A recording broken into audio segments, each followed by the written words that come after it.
বালিবোঝাই লরির ধাক্কায় পরপর 3টি টোটো উল্টে গুরুতর জখম হলো 7 জন। মৃত্যু হয়েছে একজনের। এদিন সন্ধ্যে 7:30 নাগাদ মর্মান্তিক ঘটনাটি ঘটেছে রায়গঞ্জ থানার বারোদুয়ারি পুরনো 34 নম্বর জাতীয় সড়কের উপরে।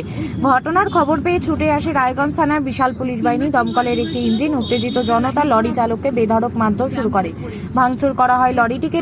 ঠেকাতে গেলে পুলিশ ও দমকল কর্মী কেউ নিগৃহ হতে হয়। এদিকে ট্রাফিক পুলিশ জখমদের উদ্ধার করে রায়গঞ্জ মেডিকেল কলেজ হাসপাতালে ভর্তি করলে একজনকে মৃত বলে ঘোষণা করে পুলিশ সূত্রে খবর। মৃতের নাম দীপক ধর, বাড়ি কলকাতা টালিগঞ্জে। 7 জনের অবস্থা আশঙ্কাজনক হওয়ায় তাদের রায়গঞ্জ মেডিকেল কলেজ হাসপাতালে 16 বিভাগে ভর্তি করে চিকিৎসা শুরু করে। আপনার নাম? আমার নাম বিশ্ব সরকার। কি হয়েছে? মারা গেল বলতে আমার মামা হবে, কলকাতায় বাড়ি টালিগঞ্জে। আমার দিদা মারা গিয়েছিল। আর আগামীকাল শ্রাদ্ধ হয়েছে, রবিবার দিন মৎস্যমুখী হবে। তো ওনারা বিকালবেলা বলে একটু ঘুরে আছি, ফোর লাইন দিয়ে ঘুরে আসি। ফোর লাইন দিয়ে দুটো টোটো করে আমরা ঠিক করে দিলাম, টোটো করে ঘুরতে যাবে। তো এরা বারোদুয়ারি যে মোড় আছে সেই মোড় দিয়ে ঢুকে ফোর লাইনে উঠবে। এই বারোদুয়ারি যেতে এই মোড়ের মধ্যে একটা ট্রাক এসে তাদেরকে পিষে দেয় একবারে। আমরা দেখলাম যে পরপর 6টা টোটোকে মেরেছে, বাইককে মেরেছে। কি অবস্থা ছিল? প্রত্যেকে এনজয়। আর ড্রাইভার প্রচন্ড মদ খেয়ে গাড়ি চালাচ্ছিল। ওখানে ট্রাফিক ছিল, ট্রাফিকের উচিত ছিল তার আগেও আমরা খবর পেলাম কিছুটা আগেও বলে বিলাসপুরের ওখানে এই গাড়িটা কিছু লোককে মেরেছে, মেরে এখানে আসে।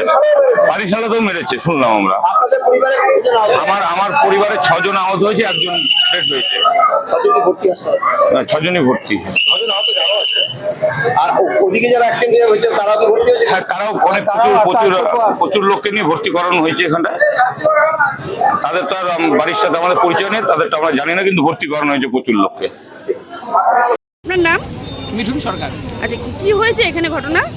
এই ঘন্টাখানেক আগে তখন একটা গাড়ি হঠাৎ করে দিক দিয়ে আসলো, বালি বোঝাই 1100 নয় গাড়ি হঠাৎ করে আসছে।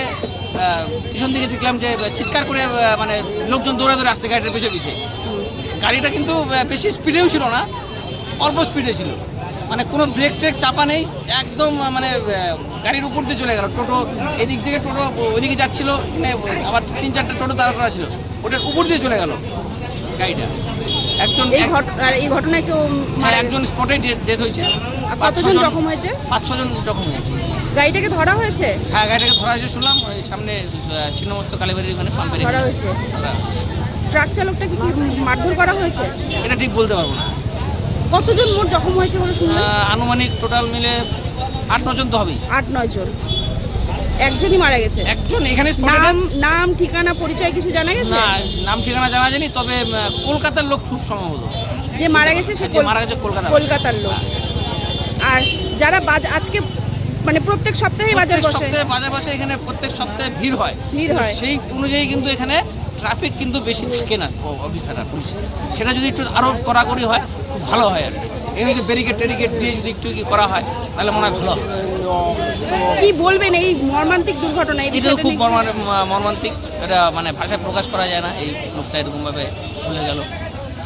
কতটা মানে সক্রিয়ভাবে কাজ করছে পুলিশ প্রশাসন? পুলিশ প্রশাসন দেখেন এমনি তো অন্যান্য দিন সক্রিয়ভাবেই কাজ করে, যেহেতু ভিড় কম থাকে। মানে শনিবারে আরেকটু সক্রিয় হতে হবে পুলিশদেরকে, যেহেতু বাজার আছে সেই কারণে।